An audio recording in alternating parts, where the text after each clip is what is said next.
ये रहे पूजा के बर्तन जो हमें क्लीन करने हैं। आप देख सकते हैं इसमें घंटी में कलावा मैं बांध करके रखती हूँ। मुझे हमारे एक भक्त ने सजेस्ट किया था कि घंटी महाराज में भी कलावा बांध के रखें, सूना ना रखें।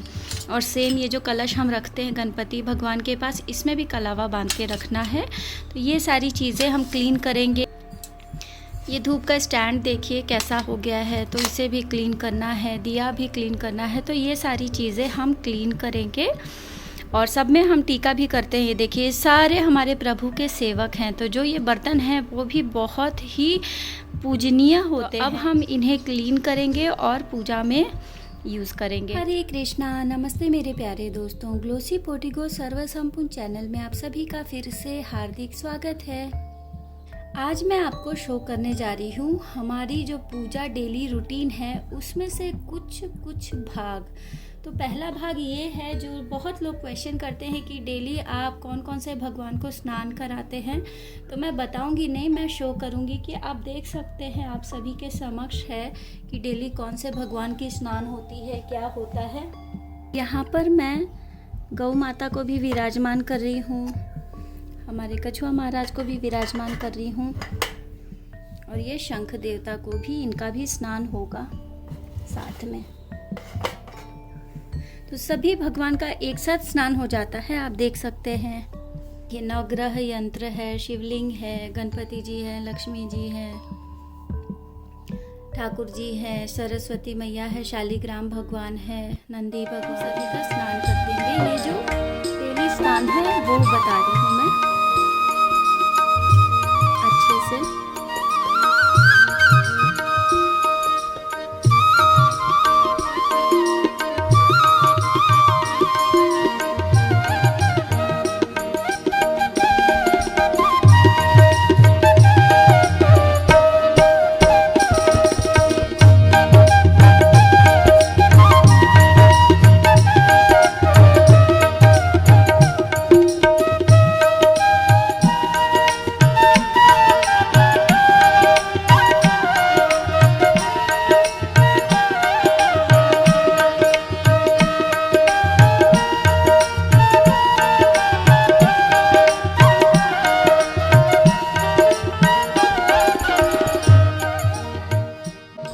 हमारे बच्चे लड्डू गोपाल, कृष्णवी, कान्हू, सब लोग यहाँ पर स्नान करके वस्त्र धारण करके बैठ गए हैं। अब हम क्या करेंगे, इनका श्रृंगार करेंगे। ये जो यहाँ पर बॉक्स रखा है उससे फटाफट, और बाकी भगवान जी भी यथास्थान विराजमान हो गए हैं जिनका भी हमने स्नान करवाया और आपको शो किया। तो इसके बाद मैं पूजा कर लूँगी और फिर आपसे मिलती हूँ। ये हो गई है सुबह की पूजा। आप दर्शन कर लीजिए अच्छे से, भोग प्रसाद सब कुछ लग गया है।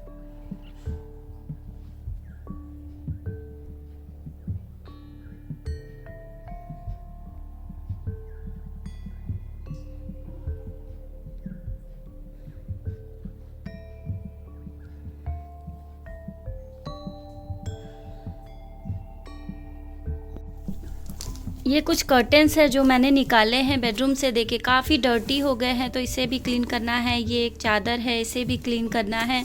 तो ये सब भी मैं क्लीन करूँगी, अभी निकाल के रखा है। और ऐसे ही डेली थोड़ा थोड़ा कुछ ना कुछ करते रहना चाहिए ताकि हमारे घर का जो रूटीन है, दिनचर्या है, वो भी चलती रहे। ऐसा नहीं है कि पूजा पाठ में घर का काम हम भूल जाएं। आजकल तो बहुत कम कपड़े जो होते हैं हाथ से धुलते हैं, सब लोग वॉशिंग मशीन ही यूज़ करते हैं। समय की बचत हो जाती है, आराम भी हो जाता है और अच्छे से क्लीन भी हो जाता है।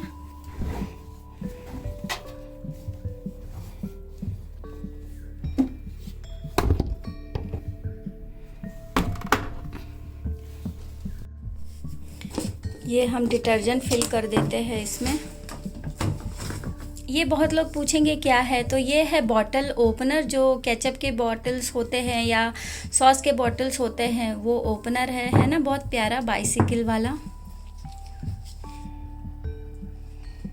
तो दिनचर्या के भी काम इस तरीके से करते रहें तो आपका सारा डेली रूटीन अच्छे से मैनेज हो जाएगा।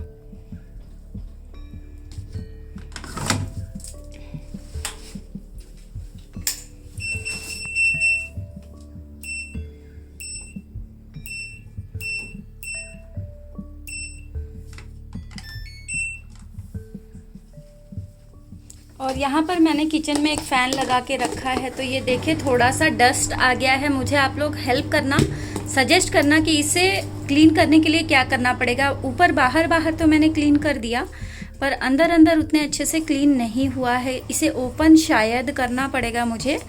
यदि कुछ और ट्रिक है बिना ओपन किए भी इसे क्लीन कर सकते हैं तो आप सभी ज़रूर बताना। और ये देखिए मेरी वॉशिंग मशीन स्टार्ट हो गई है। अब चलते हैं और काम कर लेते हैं, प्रभु को भोग लगा लेते हैं।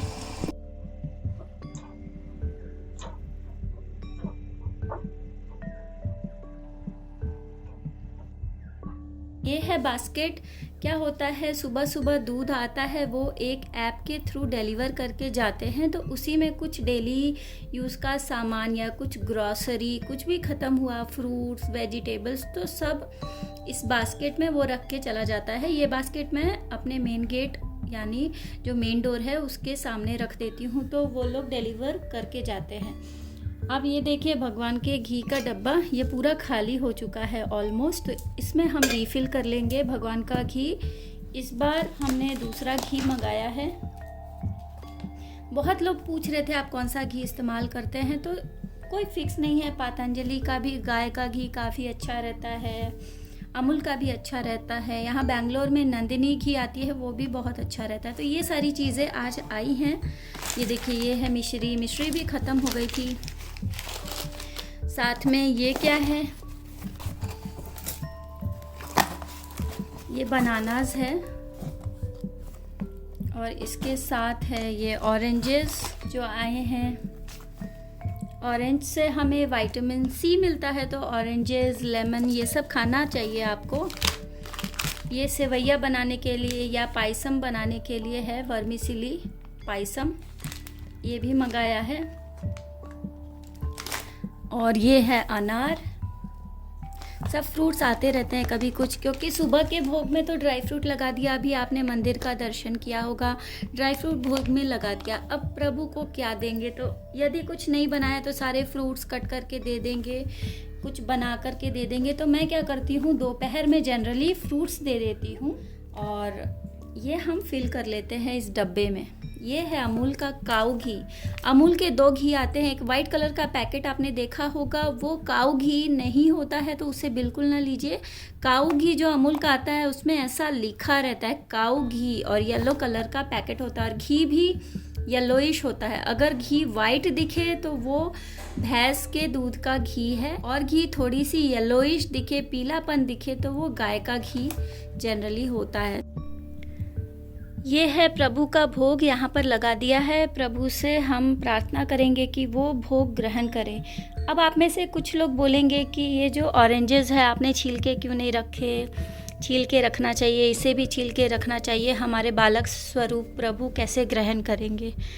तो ये हमारे यहाँ शुरू से ऐसा होता आया है कि जो फ्रूट्स है वो हम ना कट करके रखते हैं ना छील करके रखते हैं, पूरा भोग इस तरीके से ही ग्रहण करते हैं हमारे प्रभु। तो इसलिए इसी प्रकार भोग लगता है। कोई भी पूजा हो, मोस्टली हमारे किसी भी पूजा में, तीज की पूजा हो, गणेश चतुर्थी की पूजा हो, 5 तरीके के फल चढ़ते हैं, नवरात्रि की पूजा हो, फ्रूट्स को कट करके बिल्कुल भी नहीं रखते हैं ना छील करके, और इसी प्रकार पूरा फल हम भोग में लगाते हैं। तो सबकी अपनी अपनी भावना है, कोई छील करके लगाता है हमारे प्रभु को, कान्हू को, तो वैसा कुछ गलत नहीं है। पर हमारे घर में जो नियम और जो भी हमारे प्रभु को भोग लगाने की प्रथा चली आ रही है, हम उसे ही फॉलो करते हैं, और हमारा मन मानता नहीं है अगर हमने कुछ चेंजेस किए या कुछ ऐसा। तो इसलिए मैं जो भोग लगाती हूँ वो ऐसे ही पूरा भोग लगाती हूँ। मिलते हैं नेक्स्ट प्यारे से वीडियो में। आई होप आपको वीडियो अच्छा लगा हो। आप अपने परिवार का बहुत ध्यान रखिए। हरे कृष्ण, राधे राधे।